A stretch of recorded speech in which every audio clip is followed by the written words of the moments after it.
Hey guys, welcome to the first ever Anxiety Hacks podcast. This is the podcast where we talk about everything to do with mental health and well-being. My name's Liv Redman. And I'm Gabriela Ramos.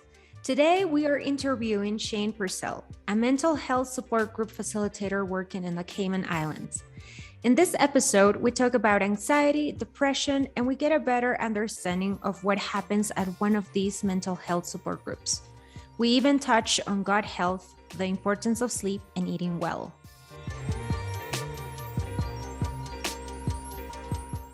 Hi, Shane. How are you doing? Welcome to our first episode. We're super excited to have you.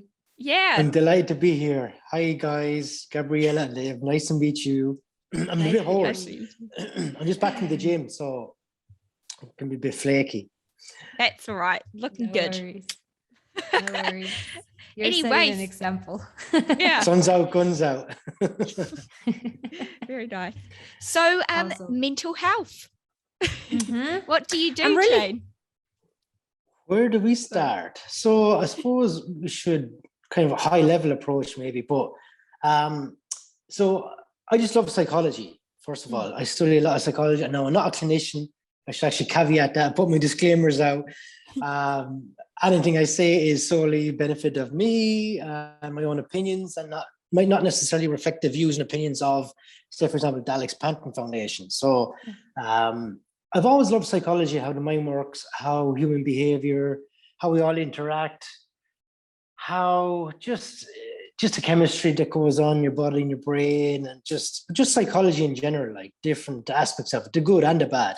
So that's always been a passion of mine, and I study it like day in, day out, reading and podcasts and stuff, so on and so forth. So back in, I guess, 2018, I actually got trained up back in Ireland to be a support group facilitator for an Irish charity called Aware. So they're probably the biggest mental health charity in Ireland. So basically, I was kind of assigned to like a hospital, so where I'd go in maybe once a week, and we'd have two different groups. So we'd have a group for the carers. So that's like the people who are looking after people with depression and mental health, right, and anxiety. Mm-hmm. And then you'd have a group who would be actually suffering from mental health issues. So, I was trained, and that gave me a great experience, as in I was able to deal with, the people who had the symptoms and had the issues, but also to kind of look at the different angle from friends and relatives and family members who are kind of struggling too, because they often get kind of looked over because the people don't think about the carers. Like, they need support, they need coping mechanisms too, they need somewhere to turn to, right? Yeah. So I did that for about a year or two, and I was still working in the bank, and this was kind of part-time volunteer work, I guess. But then I came back for another stint back in, that was 2016, sorry. Then 2018, at the start, I came back, and I do a small bit of business development for a family office here that look after wealth management funds and stuff like that. But I actually reached out to Dr. Mark Lockhart. He's actually, he's one of the most known, I guess, people in the mental health industry here. He's a clinician, because I wanted to start up a support group here for Cayman, right? Because there wasn't that kind of a support network here. So he actually put me in touch with the Alex Panton Foundation, who had just recently started up. So yeah, I met Dr. Lam, and she was delighted to have someone with kind of that skill set to come on board. So yeah, we started a support group back around, I think someone said mid 2019, but I'm thinking it was mid 2018. So I started running that for the foundation here. So that's really for 18 and over, because I'm not qualified to be able to deal with under 18s. That's a different kettle of fish. And then kind of along the way the lines, then I got handed the fundraising chair. So I am kind of wear a couple of hats for the foundation. So I'm an executive member, fundraising chair, and support group facilitator. Wow. So yeah, I guess that's just high level who I am and where I'm at. I guess, where I came from. That's great. Yeah. I was gonna say, you have a financial background, so it's kind of interesting how you made time to sort of dedicate that time to your passion, which is in general, from what I'm hearing, mental health and psychology in general. So you for sure. now a support group in the Cayman Islands. Is that what I'm getting? And what kinds of like have you seen a difference, because you started in 2019 and this is like pre-pandemic, right? Has there been a difference like after the pandemic started? Like how are people, like what kind of needs have you realized that people have in terms of like supporting, for example, during the pandemic a lot of people experienced depression just because they were like in confinement, what kinds of things have you seen, especially after the pandemic? Yeah, so I suppose it's important to say that 1 in 5 adults experience mental health issues throughout their life. So it's fairly, and we all go through it. Like, it could be a short, downer maybe, or it could be something longer than that. So definitely during the pandemic, there was actually, which we had an increase of, say, for example, students who were supposed to be, say, in the UK, say, studying, but in turn were kind of lumbered here in the Cayman Islands and not having access to face-to-face kind of in a classroom, and that pressure. And yeah, a lot of students weren't in a good place because of that. The anxiety that brings, trying to log on for exams and, having different time zones for the exams, right? Because the exam times might be set at different times and to the Cayman Islands, and they had to factor that in. So it was a lot of stress. I think like students, no matter where you are, even back in, I was following it back in Ireland.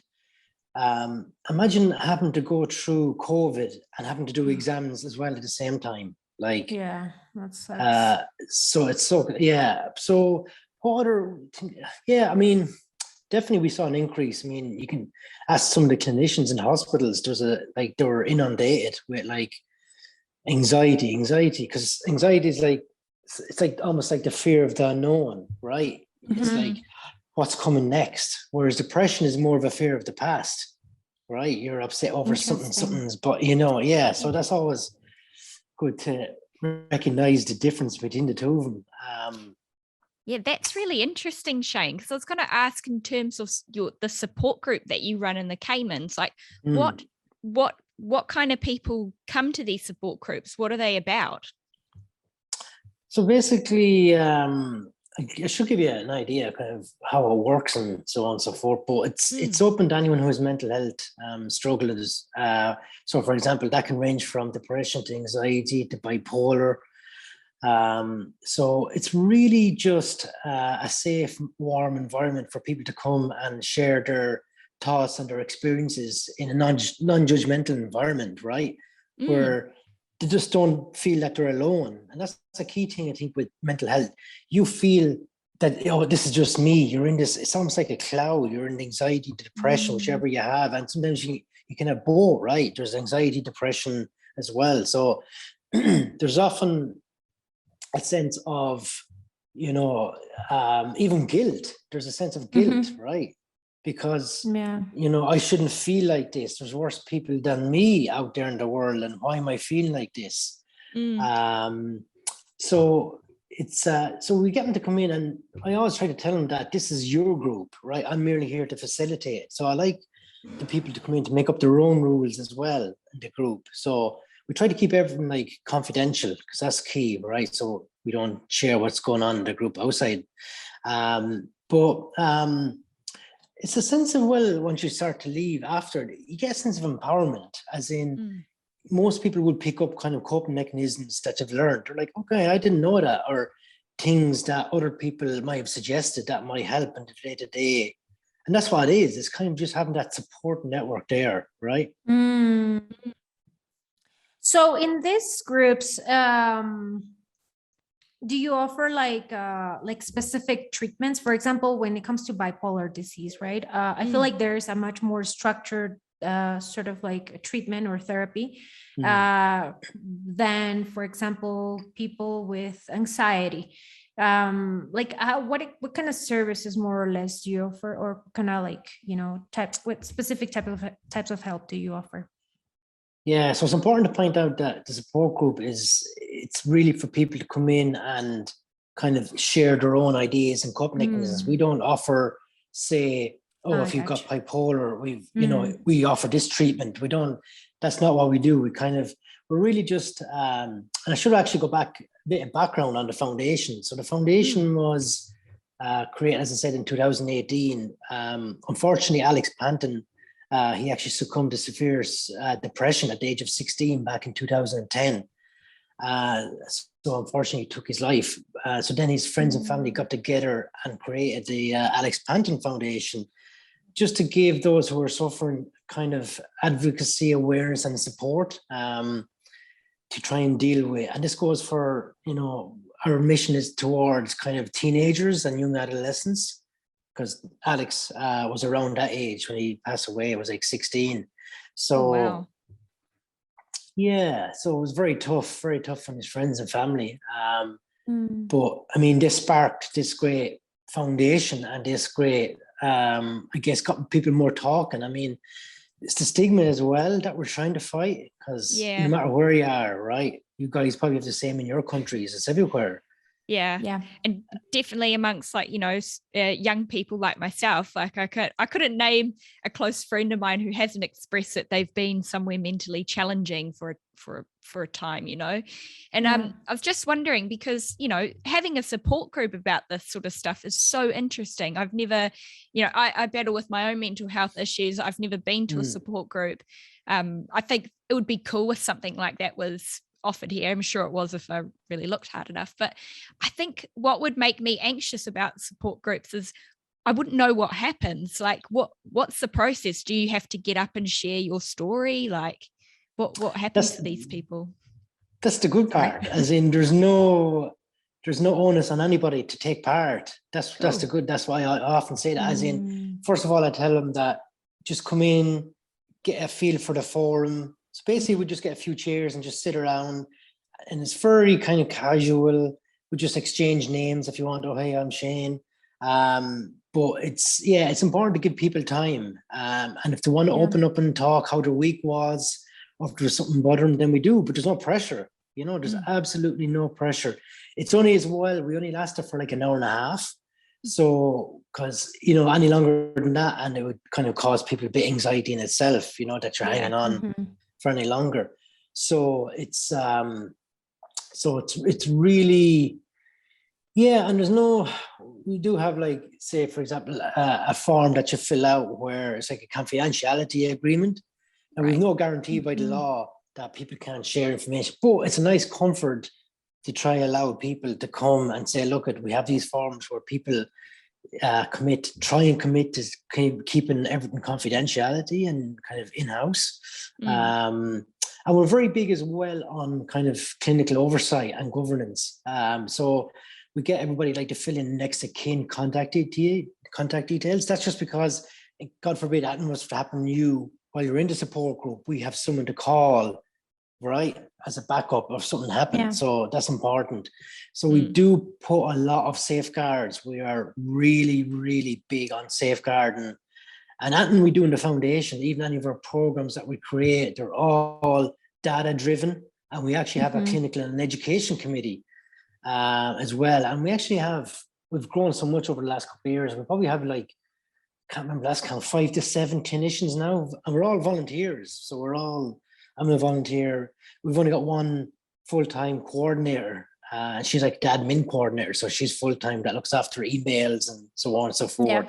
But sorry, I'm digressing from the support group. So, people get to come in and just sit down and, they don't have to interact. You can just get a feel for it. And then maybe to come back next week, right? If you come back next week, that's an idea. Maybe I won't say it this week, but maybe next week I'll feel more confident to kind of say a few words, Yeah. Cool. Because, going to therapy, just saying I'm going to therapy, sometimes it's such a stigma, people are very scared to share that, like it's such a taboo, if you're seeking help, something has to absolutely be wrong with you. And, oftentimes you just need to talk to somebody. But I feel like now in 2022, I notice people are more open to say I'm going to therapy and I'm getting help. I'll talk to my therapist, which I remember like 10 years ago, that wasn't really the case. People were still very like shy about sharing. Going to a support group, it sounds more like I'm going to an AA meeting, so it's like, it's cool that people are, there's an increase of people going and, putting themselves in such a vulnerable position, because I think there's actually opening up to the world. For sure. Sorry for jumping in. It's in case I forget in my head, but there's a couple of things on that. Like, one is, I think celebrities and people coming out have really made it kind of somewhat cool. I don't know if you want to say that is a good word, but definitely saying that it's okay to talk about mental health. So those guys, we have to give hats off for kind of coming out and talking about it. I mean, there's athletes as well recently, right, over the last year or two, sports. Like, definitely. So it's definitely coming on, and especially you have to be patient too. So, for example, Cayman Islands is still a relatively young country, and especially when it comes to mental health compared to the UK, say Ireland and the US. So we have to be patient as well. We can't just jump in and try to fix everything overnight. It's not going to work like that, right? Yeah. So and it can often be just, when it comes to mental health, like just a third party, just someone, say, maybe that you feel comfortable talking about. It doesn't have to be your direct family, it could be someone, it could even be a stranger. We all know cases like that where people just bump into and just talk, and so that's why support groups, I think, are a really great way of coming and just sharing kind of ideas and just coping mechanisms, I think, is the key thing. Yeah, it's really cool. I was just thinking on that before, like how we were talking about, oh God, how did I forget that? Like how now it's kind of destigmatized to talk about, well, not completely worldwide, but it's kind of destigmatized amongst our generation to kind of be more open about it and talk about if you're going to therapy and stuff. I mean, I know for me, I've told my grandparents and family, about my own mental health issues, and their first reactions are kind of like, oh, we used to have a friend who was like that back in the day, and they just had to you just need to get over it, that kind of thing. How do you find that kind of generate, like, do you work with any of those people at all? Have you spoken with, like, I don't want to say their name, like boomers, but baby boomers and stuff like that? Is there a struggle there, do you think? I think no matter where you are, there's going to be that struggle, right? There's that generation kind of, but I suppose it's the same approach with them, kind of patient, be patient with them too. It's a good point, and it's a good thing to raise, because it kind of, it's a generational thing, right? Isn't it? Back, like, our parents would have said, just cop on, or snap. Can you not just snap out of it? We hear that a lot, or which is another, term these days flying around a lot, is positive toxicity, right? Saying, why are you depressed? Look at all these things you have, and you're in a lovely place, sunshine and sand, and it just doesn't work like that, So I feel like to touch a little bit on positive toxicity, I feel like still nowadays a lot of entrepreneurs and coaches, have been criticized for that, because I've listened to a couple actually sort of like interviews where they say, oh, sometimes you just gotta get up and go, and I wonder, like, sometimes you can't, like, there have been moments where I was in my bed, and as much as I wanted to, and I presented all the pros of going forward with with actions that would benefit me, like, mentally I was blocked, and there wasn't anything anybody could do to, like, get me out of that state, and when you say to people, oh, just think positive, or just try to keep up, it's like, it's not really helping anybody, so I I think it's really important for people to also realize and kind of find a difference between, just being positive and also being a little bit, or falling into that trap of, positive, what is it, toxicity or something? There's a term specific. Yeah, it's called positive toxicity, where you're kind of telling someone to kind of, But actually on that, there is an element of, and it is important because it really is a double-edged sword. You do have to practice a small bit, and this goes for all of us day to day. You do have to practice some gratitude, a small bit of gratitude for life in general. And there's actually a number. I love quoting this. You're going to keep me now. More cheese, but it's a brilliant, I have to say, study that was done. So basically, long story short, I'll try and be as quick as I can with this, but it's a great number to think about. And when it comes to practicing gratitude, is the scientists did a study where they tried to come up with the odds of all of us being alive that were born, right? So when I say that, I mean, they factored in your parents meeting, all the world wars, the famines, the dinosaurs, literally everything. They went through everything. They fed this information into an algorithm and spat out a number. So guess what it was? Say 1 in millions. So that you're alive. Right. So there's a number. Guess. What do you have to guess? 1 in 5 million? No. Okay. 200 million. 300 million. Yeah, Gabriella, you go. I can't do this. It's never. I was gonna say 500 million. Yeah, you'd be here for a while. 1 in 400 trillion. Imagine that.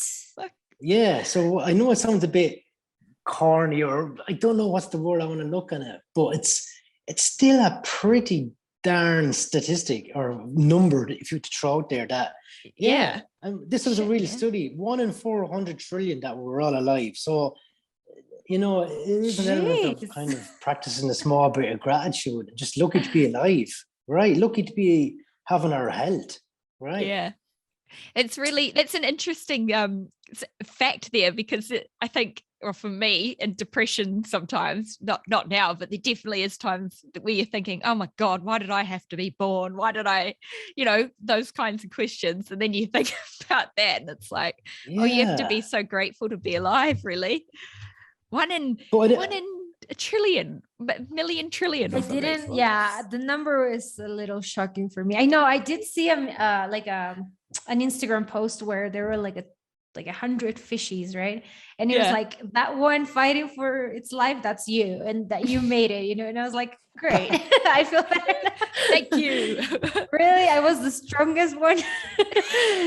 But yeah, it's like, it's crazy when you think about that, like in terms of numbers. Yeah, it's like kind of like a miracle, right? It's kind of like a miracle that you but like, and this goes for even kids, adults. Like, there's so much like bad stuff going on in the world, right? It's like, it gives you a chance to look back and think how lucky we have it,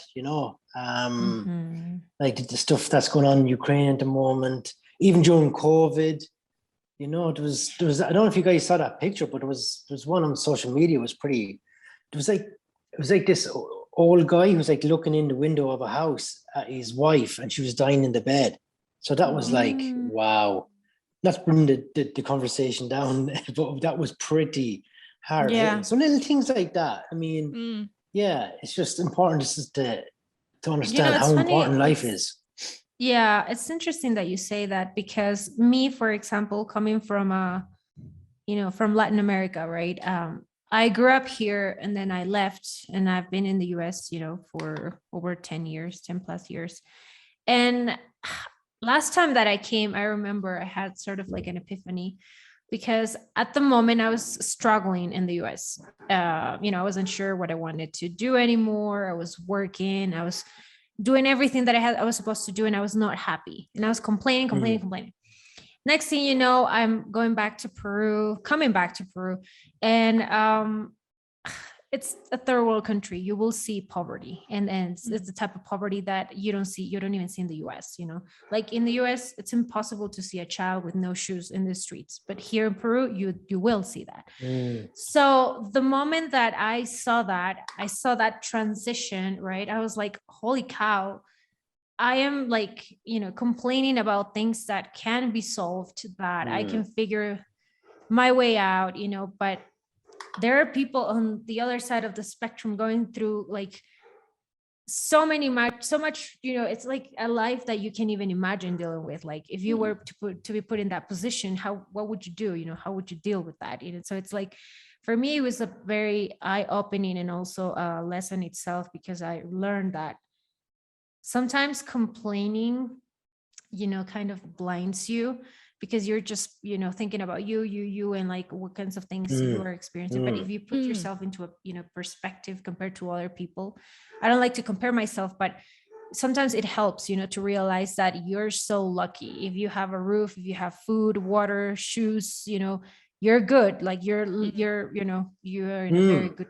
place. So yeah. Oh, thanks for sharing that story. Yeah, that's totally like Yeah. and even my nephews back in Ireland, like I often say to them, which is just the truth, like if you're in India, the kids in India literally have to pull snakes out of the ground for a living. Imagine that. Yeah. Like Yeah. there's so it's kind of I think we're all just kind of so busy with our lives and wrapped up day to day, just we don't have time to sit back and analyze these things, you know. It's kind of, which is understandable, right? We're all busy, we all just want to get by day to day, but we don't think about the smaller things. But just going back, like again, when it comes to depression and anxiety, don't forget, like it is a double-edged sword. So when I say to that is like there's a lot of people that are struggling because of the chemical imbalance, you know, in your brain. So your serotonin levels are off.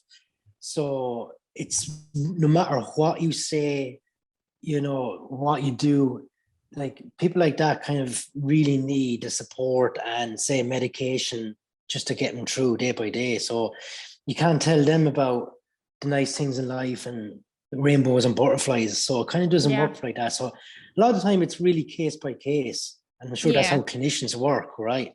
They really have to assess you. But when it comes to depression, I often say it's like, okay, just take a step back, and there's like a few pillars. It's like 3 or 4 pillars that I think are important in managing it. One is sleep. So sleep is key. Sleep is vital. I mean, even if I don't get sleep, I know I'm not in the right mood the next day. I don't know how you guys are, but there's people who can survive on 4 or 5 hours sleep and be fine the next day. But then there's others who are just don't talk to me. It's like, you're literally in a hole. So like sleep is so important just to get in a good routine. So when I say routine, there's a couple, like Matthew Walker, like obviously he's a lot of good stuff. I don't know if you guys follow him, but he's like the sleep guru now. He's very popular, but there's basic things like going to bed at the same time every night, dimming down the lights, getting off of social, get off of your phones kind of early in the night. What else? Making sure the temperature in the room is at like a cool level. Exercise then is the next thing. Exercise is crucial. I think there is actually some studies out there, I can't remember, don't quote me on this, but where they say that even exercise can even be more powerful than medication and talk therapy combined. Oh, wow. So because of because of the natural chemicals in your brain and your body, like your serotonin, you got BDNF, which is brain-derived neurotrophic factor. You got dopamine. Endorphins. Endorphins as well. So there's so many. There's like 4 or 5. I don't know if we covered all of them. So like, there's nothing as good as your own body chemicals. I don't know if you guys work, like if you go to the gym or go for a run, you get the runner's high. You feel so much better after. You feel better. It's a real thing. I was gonna say there, sorry to step in, but I wanted to talk because, you know, you're saying you're working with a lot of youth, and obviously a lot of youth, you know, do sports or they have activities they do. for me, I was an up and coming snowboarder for most of my teenagehood. So training was like a thing I did all the time, and was amongst all my friends as well, not even the ones in the snowboarding community, but my friends playing their sports during teenagers and then during teenagehood, and then coming out of that or having an injury. I'd had some injuries and I had to stop snowboarding for a while, and all exercise. And as soon as that kind of happened, as well as like, stuff going on with life and that, that's when I started going through depression and talking to the GP about it, and them saying, okay, you're actually quite low in serotonin, clearly. So they'll give you the pills from there. So this exercise point is quite interesting, because it's almost like once you get to a certain point of your life, like your early 20s or late teens, where you realize you don't have to do sport, or you can't do sport for some reason, that all these chemicals stop being produced all of a sudden, and that effect that it has on the body. What's your take on that? It's like it's a massive thing, like to be able to get inside someone's head to try and understand what's going on. And even when it comes to medication, you can try one thing, one wouldn't work. And so it's important as well to keep trying.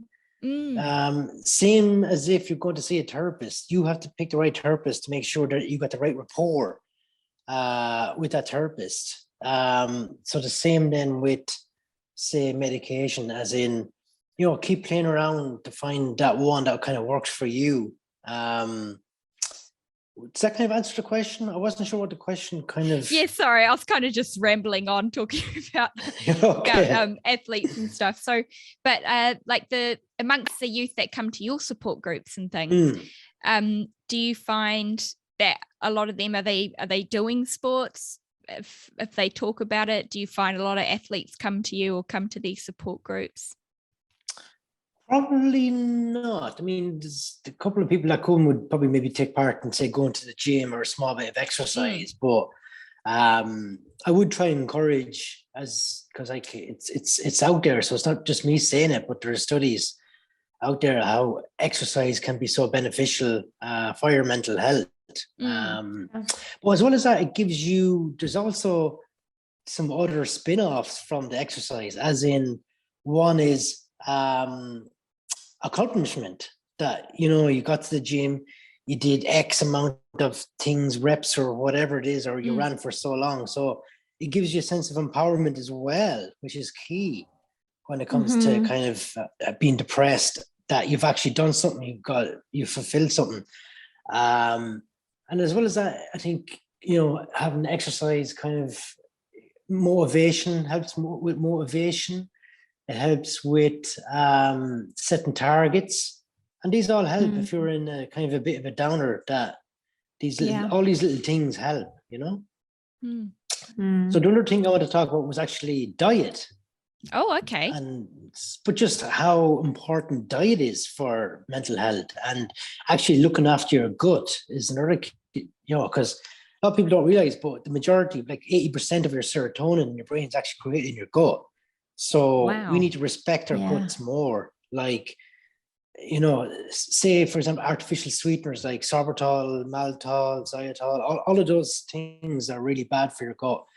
Obviously, everybody knows alcohol, which obviously is depressant. So, if you're feeling depressed, and this is another thing, I mean, people tend to, especially adults, after a stressful day at work or something happens, I'll go home, have a glass of wine, make me feel better. Yeah. And that's okay. We're not demonizing, and it's okay to have the odd glass. But, if you were to look at it really biologically, medically, like, alcohol is a depressant. So, So, and then obviously, when it comes to diet, fried foods, fast foods, your gut flora, it's a whole another like world in there, as in like that contributes to your mental health and your well-being so much so as well. And people don't understand that.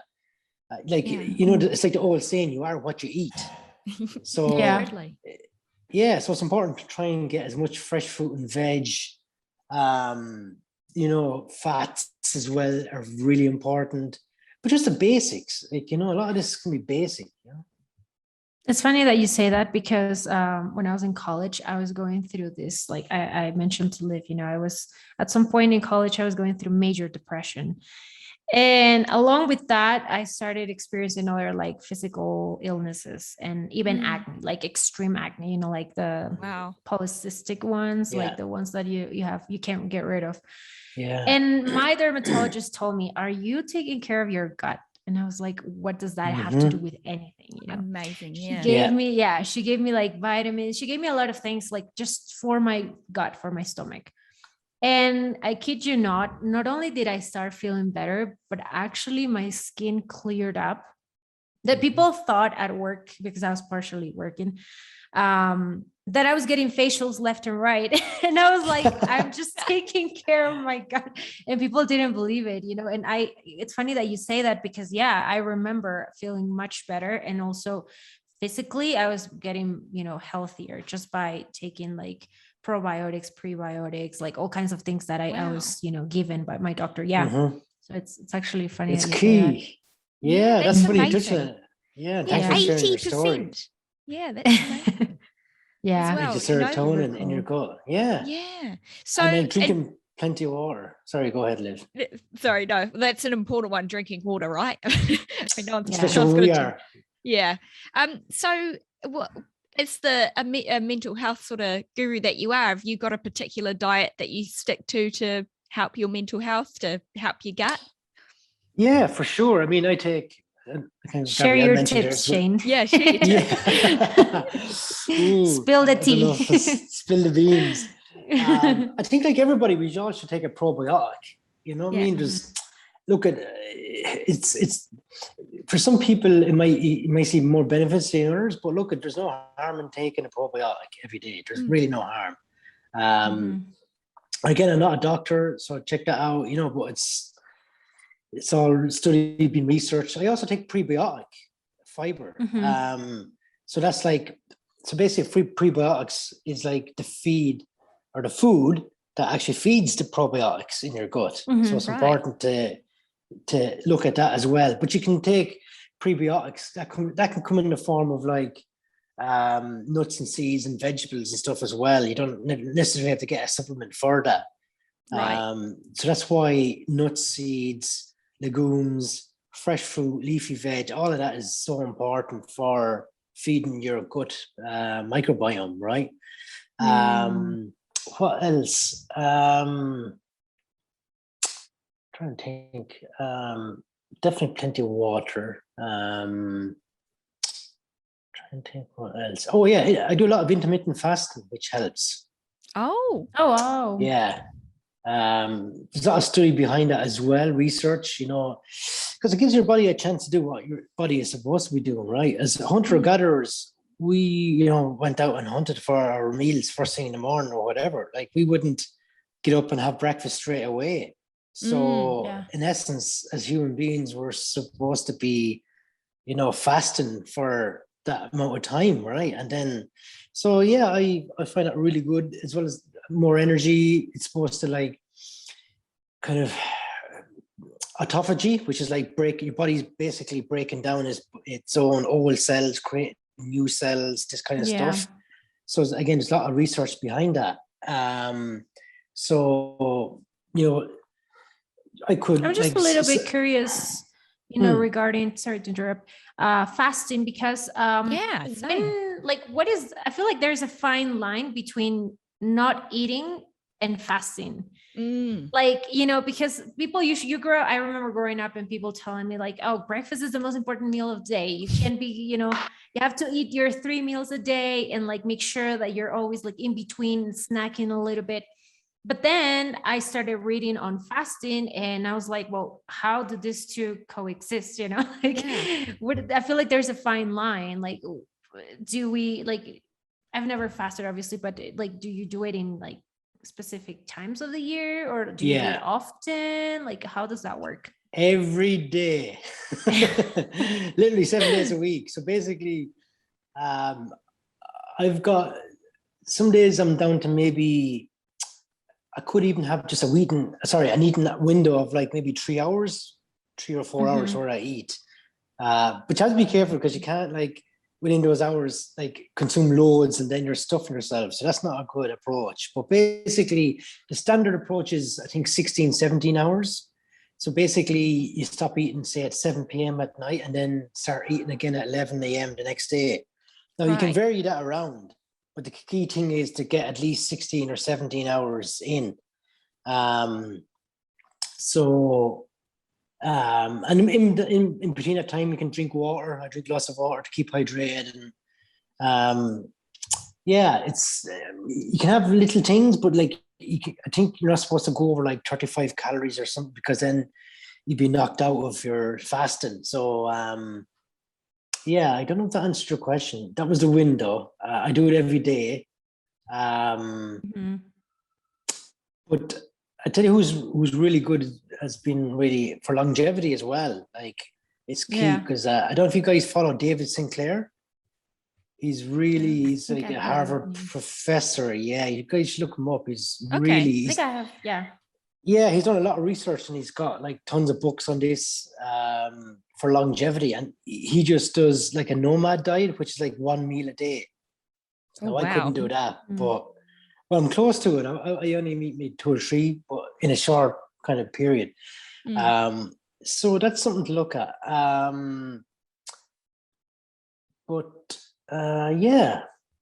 Sorry, brain fog. You're right.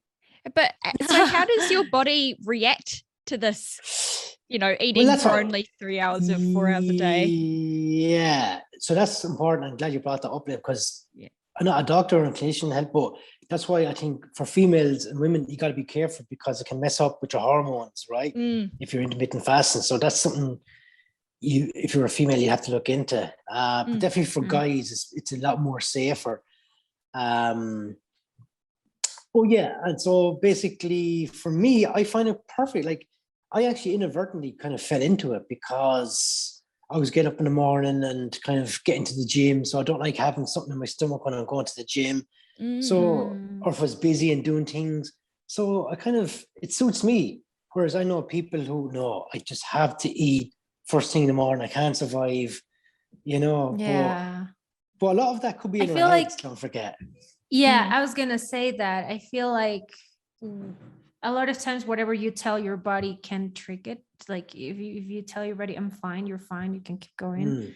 What you just said, I feel like your brain sort of like totally, and you get used to it. Like you will have it'll take you a while to get used to it, a few days if you get into that cycle, but then your body will adjust. But it's the whole fear nearly. I mean, if you that's what I do. I just take a couple of coffees in the morning before I go to the gym. Like, and I'm working out and doing weights and stuff, the same as someone who has had breakfast.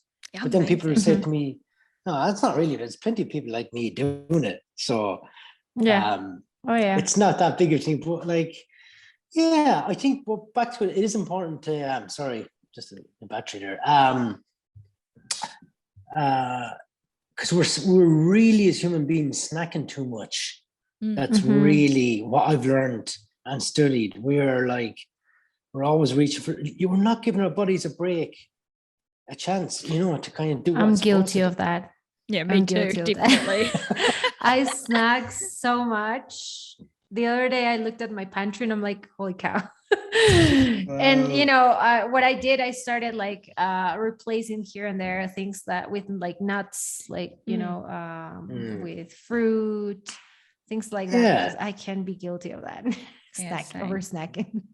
Because sometimes it can come down to your diet as well, that if you're getting enough protein in to make you satisfied as well and full, and make sure you're not having like food that has empty calories. You want something sustainable, especially for your first meal, like lots of eggs, maybe oatmeal, things like that. But it's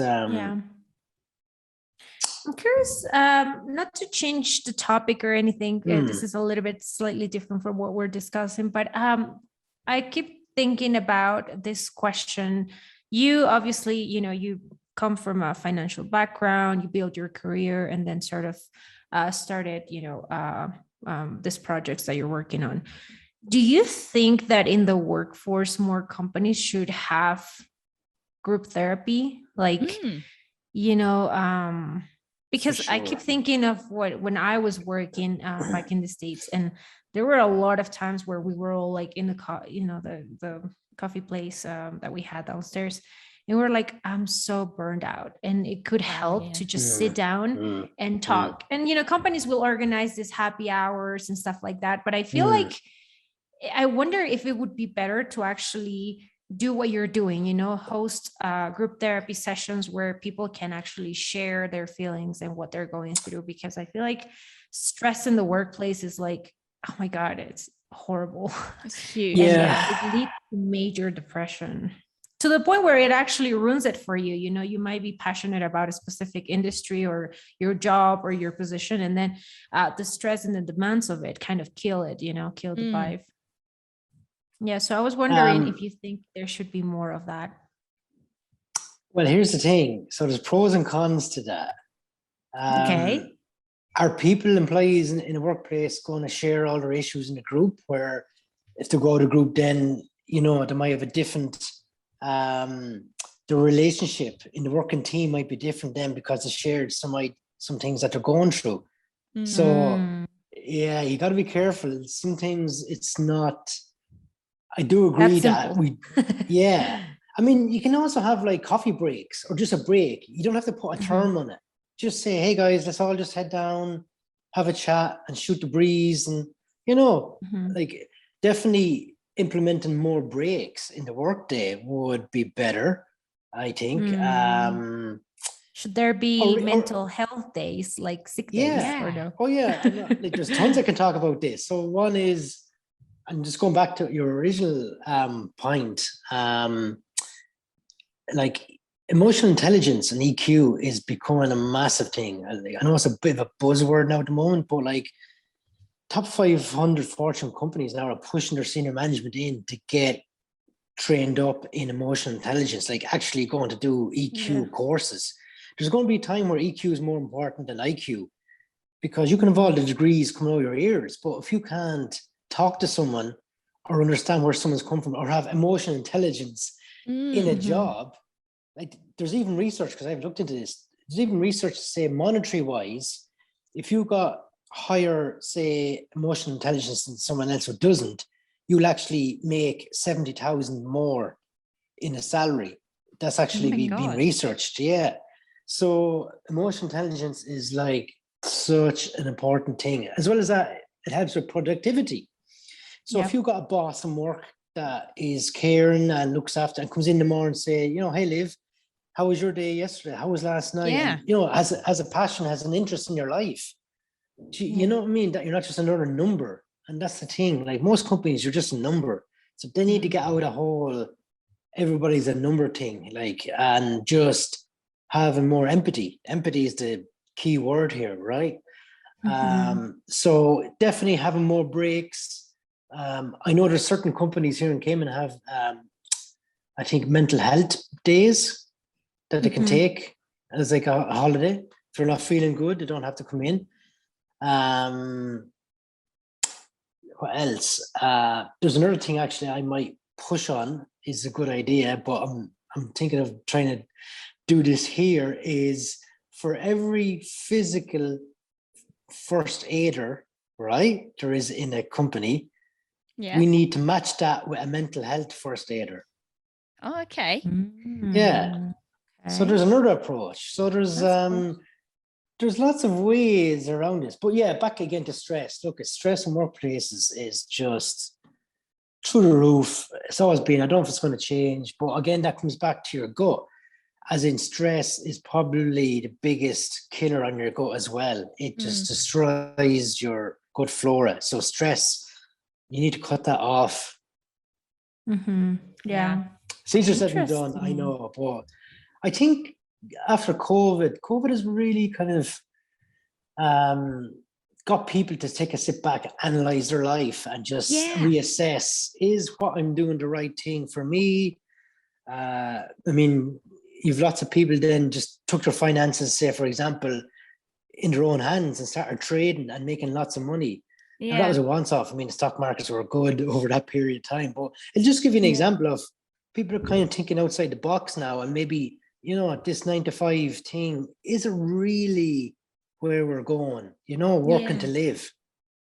Yeah, no, that's the Living to thing, work. And I think a lot of people really understood and realized that during obviously COVID, because now we're facing this great resignation period where everyone's like, oh, I don't want a shitty boss anymore. I don't even want the job I have. Because they've kind of fall back and under kind of their skills. They're kind of reaching to their passions in life. Okay, I'm going to do this now. I'm not doing this anymore. But what COVID has done though as well is showing people how short life is. I think that's the key thing as well. Right. Yeah. It put things into perspective. I looked at the news and I was like, I'm wasting my time. I'm doing things that I hate. And look at, we are all preparing. And I had a friend who told me that, I've been preparing myself, studying, working. I had a plan. And next thing you know, there's a pandemic and it sort of ruined everything for me. So it makes you think, sometimes you just got to go for the things you love and stop. Sometimes we stress ourselves out. I do that. Totally. I'm guilty of that. I tend to think too negative sometimes, I tend to focus too much on the problems rather than the solutions. So and I feel like people are now waking up and they're like, okay, well, there's a pandemic. This is an opportunity. I have time. Let's explore our passions, So quit the job I have and go find something better. And I wonder what workplaces are going to be looking like over the coming years, seeing as mental health and well-being is becoming such a demand really from employees. How will employers, kind of facilitate that? And are you seeing stuff like that? Yeah, I mean, look in the States and probably other countries at the moment, like companies are struggling to hire people, to find people, because people are not doing these crappy jobs anymore. They've had enough. They're kind of maybe going back and retooling, so to speak, reskilling themselves up and just getting into other areas, maybe blockchain or crypto or something like this. Yeah. But as well as that, I love this term, as in you have to work smarter, not harder. So I think that's a great analogy, right? We're always, you need to be honest methodically with your time and energy these days. I think that's what COVID has shown us as well. And that goes for who you give your time to, as well as things, right? Be more conscious of that.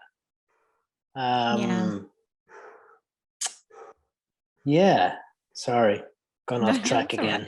It's okay. No, well, I think we covered a lot in this session today. It's been really nice, and I've learned so much about gut health and serotonin production. That was probably my key takeaway from this. Thank you so much. I feel like there are so many points about different aspects of things. We haven't covered half the stuff. I'm like, I know, not because I've got serious OCPD. So basically, I like to cover things and make sure everything's covered. Like we haven't even talked about anxiety. All right, well, let's keep going then. So let's go into anxiety. Like how much of this are you seeing? Like, I feel like more than 1 in 5 adults suffers from anxiety, right? Yeah, surely. It's like anxiety is, we need anxiety, right? A small bit is good. Same as cortisol in your body. People think, because cortisol is really bad because it when your cortisol level is too high, your fight or flight is engaged the whole time. So that's not good. But we all need a small bit of anxiety and a small bit of cortisol, because back in our caveman days, that's how we ran away from the saber-toothed tiger, as in your anxiety levels will run up and your cortisol and give you more energy and the adrenaline, right? So, it often gets demonized, anxiety. But anxiety, it's almost like you have to kind of make it your friend. It's like you have to, sometimes anxiety, you have to acknowledge that it's there on your shoulder, because the more you fight anxiety, and this is what I tell people when they come to my group, the more it is harder to get away. Don't fight it. And here's another good little just anecdotal thing, history thing, whatever you want to call it. But like, again, I think we've gone back to the cavemen a lot. I don't know why. But, no, it's fine. But back in those days, centuries or whatever, billions of years ago, the guys and the girls who had anxiety in the tribe were actually held in high esteem. Why? Because they could spot trouble coming and danger. Right. So that's generally what happens. If you were and if you are of an anxious disposition, you're kind of looking for the next problem or where the danger is. So that's not a bad thing. So if you have anxiety and struggling with it, it's only when it kind of takes over your day and your life that you can't do your normal day-to-day skills. That's now when anxiety becomes a problem. But again, there's ways around it. Like, for example, exercise is a great way of getting rid of some of the anxiety. Writing down what is giving you anxiety. It could be just X, Y, or Z, but write it down, especially if you're going to bed at night. It's important that you sleep okay. So have a little diary, get those things that are bothering you, right? So that you're not waking up in the middle of the night and thinking about these things and renumerating in your head. Yeah. Those kids, even during the pandemic, I think, created this kind of a first aid kit for anxiety. So in that, it was like a little box that had chewing gum. So as we know, chewing gum is good if you're feeling anxious, nice to chew on something. I didn't know that. They had and they had like a smart card, which like gave them like tips, you are good, you're doing a great job, or little things like that. So there's definitely ways around it. And there's things that don't work good for example, coffee. Coffee kind of increases your anxiety levels. I know if we all have too much coffee, you're like buzzing, you're on the high, and then you're crashing later. So oh my God, that happens to me. Yeah, be careful with your caffeine intake. We all have it. It's natural for us to have it, but it's just to keep it tamed and kind of in the box, so to speak. So basically, the moment that it's interrupting with your daily, I guess, tasks, like stopping that's you when from it's doing actually things. bad, right? Yeah. Right. Yeah. But if it's something that is sort of like pain, right? Pain is there to warn you of certain dangers too, like, or in some things, for example, instances, let's say you're putting your hand in water, it's supposed to hurt you if it's too hot, right? Or else it'll burn you. So pain it's sort of like an alarm for you, right? So the way I'm understanding is like anxiety can actually help in some cases, as long as it's not interrupting or affecting your productivity per se, which in my case it's oftentimes it does. So I gotta look into that. But yeah, interesting. Yeah, and it all stems from like the amygdala, which is like this tiny part of your lower brain, and that's like your reptilian kind of our ancestors. So that's where the fight or fly kind of comes in. And then like your prefrontal cortex kind of is the rationale side of things, where if you might have anxiety about something, then as human beings, whereas other animals wouldn't have it, we kind of have the rational thinking kind of to step in and think maybe, should I really be feeling anxious about this thing? Another good kind of approach as well is the physiological effects of anxiety and excitement are pretty similar. So what I tell people is to try and turn the table, as in, okay, say if you're anxious about this interview, okay, well, I'm going to turn the table on that. I'm going to say, no, I'm actually excited about this interview. I'm going to interview these guys. They think they're interviewing me, but I'm interviewing you. But this goes back to psychology in life and how, sometimes you need to turn the tables on certain things, right? You're so right. Yeah. I read something about the, those power poses that to do before, for example, a job interview, where if you do the like the Superman pose or whatever, it will sort of trick your mind into like feeling much more confident or something like that. Do you think that works? Like, of course, there's loads of studies on this. Like, there's really? the Malcolm Gladwell, I think, wrote in his book about how we can like reprogram, which everybody talks about now. You can actually program and reprogram your brain. There's one study, I can't remember, but I'll try and be as brief as I can. Get this. So they did a study, they had a corridor, right? At the end of the corridor, there's an entrance to a room. There's two people standing in the entrance to that room, right? So the case study people were given in the other room up in the hall, right? There's two separate groups. One group were given a short paragraph that was very nice and cordial and all this and all these nice words in it, right? And then a separate test group was given a paragraph with very angry, very confrontational words, very, aggressive, right? So you probably know where I'm going with this. So the group that did the kind of had a nice paragraph, they went up and they kind of nicely, guys, sorry guys, do you mind interrupt? I'm trying to get into that room. Excuse me, please, or something. So they were very cordial going into the room. But then the other group persons, right, they came down and they were very aggressive. They were very aggressive, get out of my way or whatever. So you can definitely program your brain. There's loads of stuff on this. Wow. That's just a random kind of, but there's better ones than that. I'm just cut off the hop here, but there's so many ways that, and I'm kind of digressing a small bit, but just about emotions. Like I like to say, I think I probably got it from somewhere, but emotions are like indicators on the car. They're signals of intent. They're there to give you an indication, but it doesn't necessarily mean you have to act on them. So that's where cognitive behavioral therapy, CBT, comes in, right? Because that helps you to manage your emotions and not letting things get ahead of you, right? So that's important, just to try and, you have to understand yourself first and then understand someone else, right?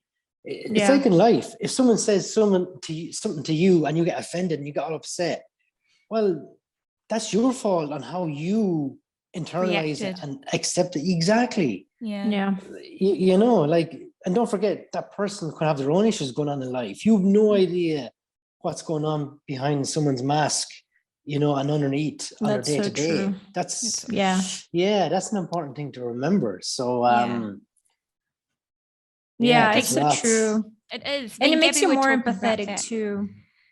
Yeah, no, like it's just such a big thing. Like, empathy and having this understanding that we just never know what other people are going through is so important, and it's a special thing, isn't it?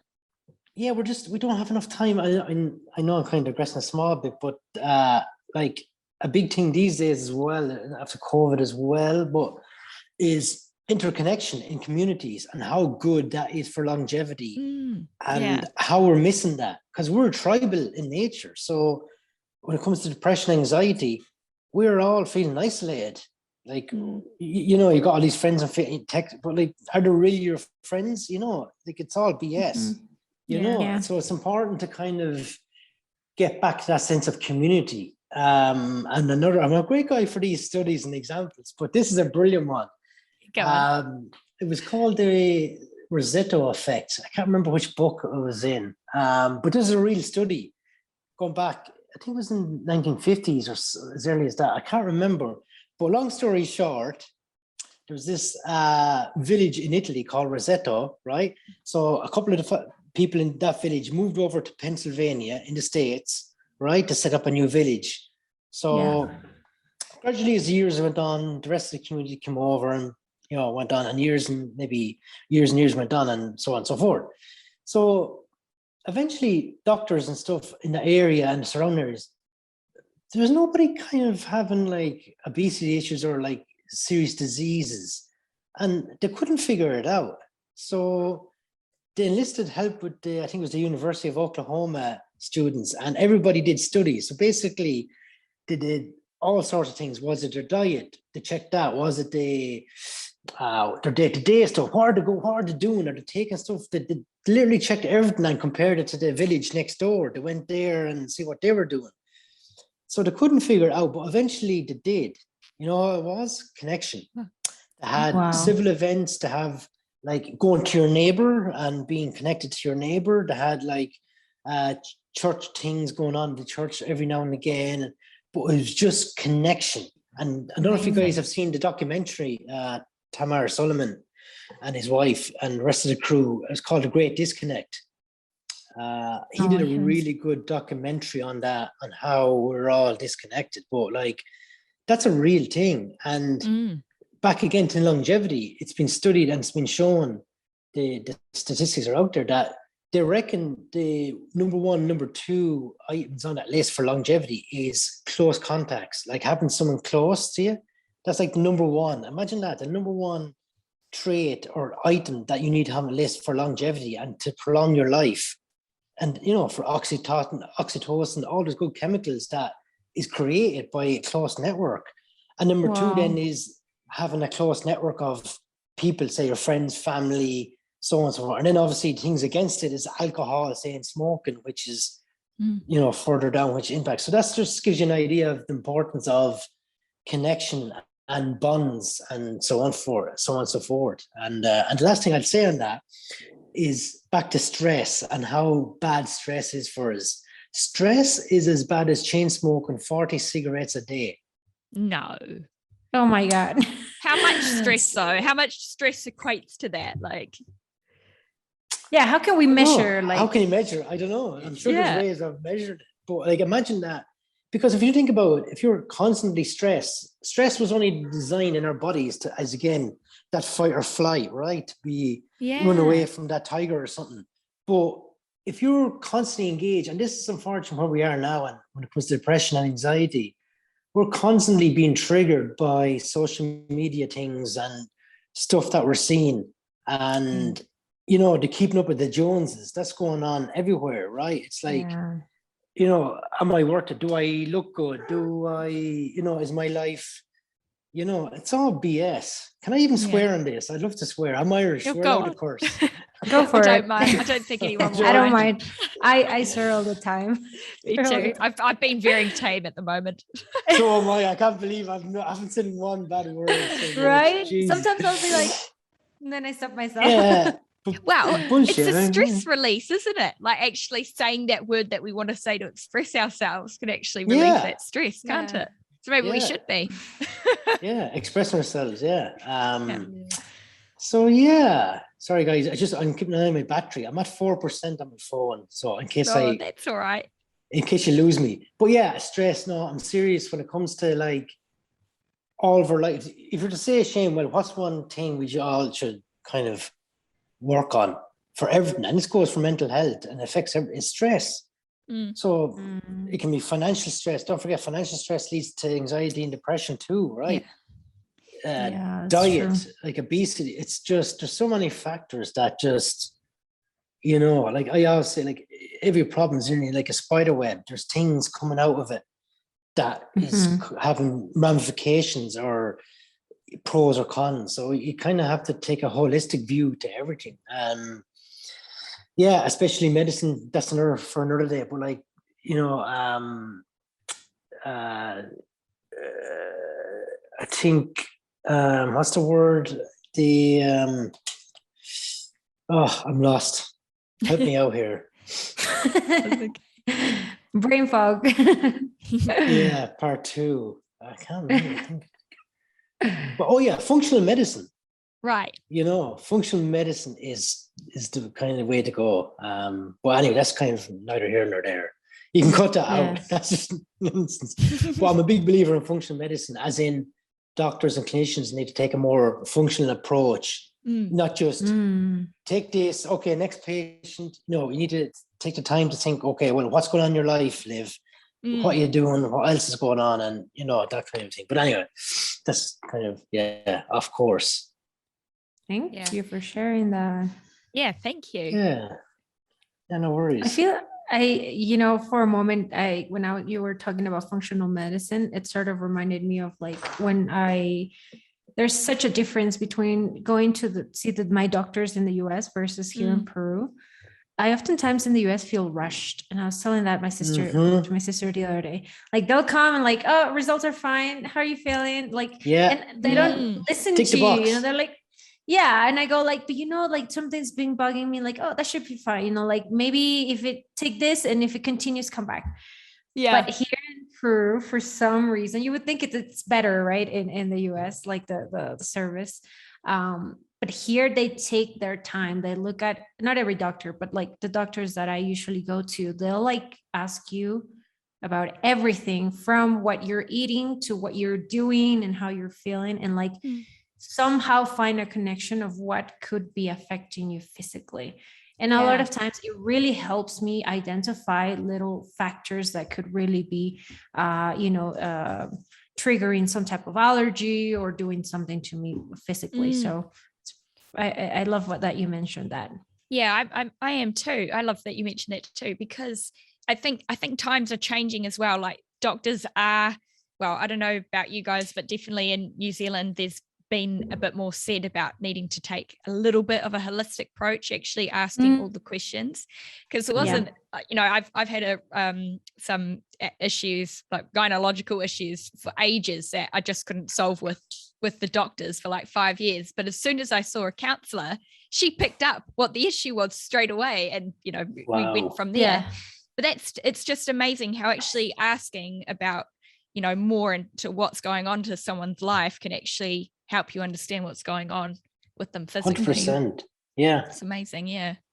So I'm really happy. I feel like we could keep talking about so many different things. Yeah, same. I feel like we could also categorize them and just talk about like holistic approaches in a different, episode. Like that would be awesome as well. Cause I just like, you keep talking and I'm like ideas like everywhere. Yeah.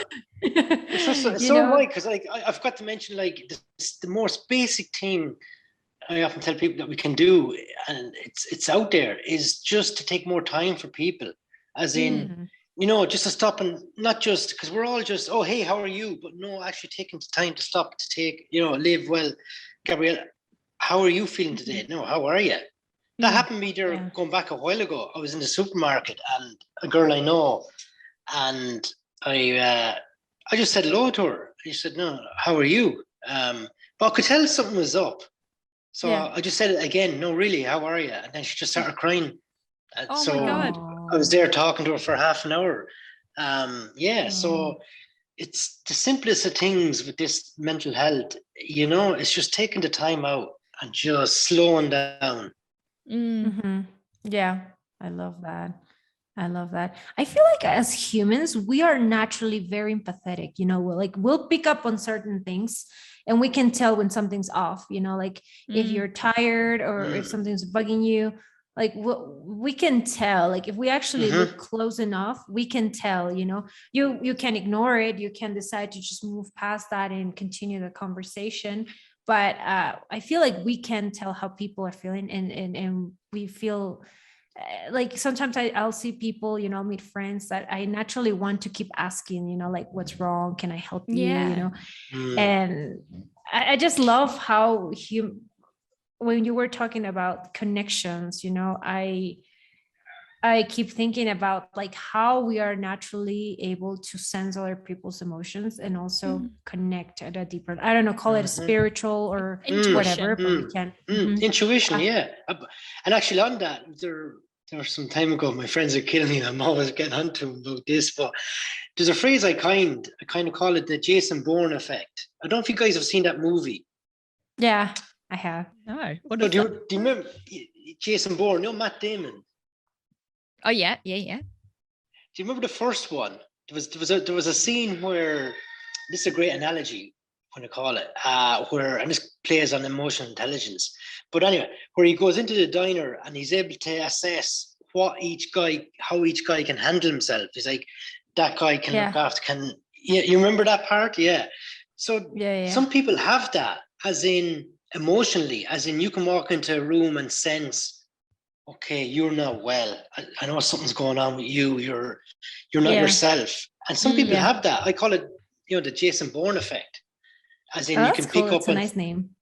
Yeah, but it just helps put a phrase like that. We all have this, that you can just pick up on, as you say, Gabriella, on people's emotions and cues and how someone's feeling off someday, right?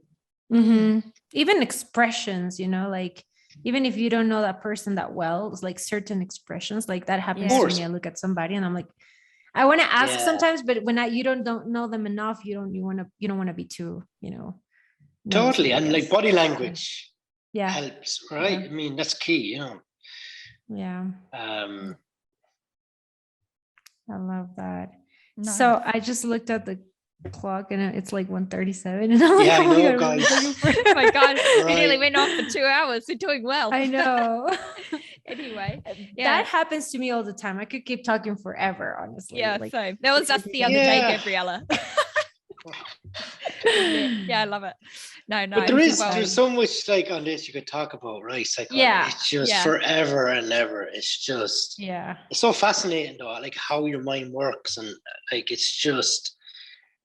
And here's another thing. I don't think, before we go, I don't even wrap it up, but how important your gut is as well when it comes to like knowing things. Did you know that your gut was actually made of the same tissue when you're in the fetus in your mother's womb as your brain? Oh my God. So, wait, what? So basically Your listen gut to your as gut. your brain? Yeah, so your gut is made of the know same that. material. It's the same tissue as your brain. Wow. So that's why there is that gut-brain axis, and there is that system. I slip my mind at the moment, I can't remember it. But there is that, I don't know, there's a HPA axis, I know there is, but there's something else, I can't remember. But yeah, so it's important to listen to your gut. If your gut is telling you something, listen to it. So there's lots of truth behind that. Yeah. Cool. Yeah, listen to your gut. Thank you. That's a good lesson. Yeah. Cool. I have to. Well, thank you so much for taking the No time worries. to talk to us.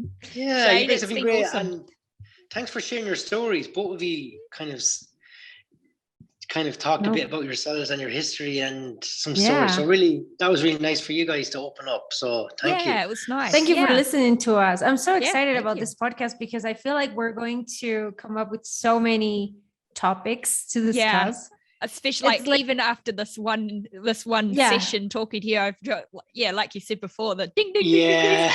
So much. And every single point is like a whole new like conversation, just focusing on specific topics. So cool. Hopefully we can have you again. We can like a part 2, part 3. And thanks for inviting.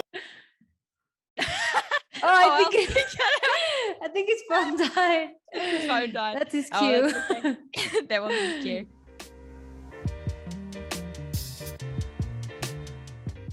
Thanks for tuning in on today's podcast. Don't forget to follow us on our socials at Anxiety Hacks and at anxietyhacks.tv. See you here again this time next week for the next podcast.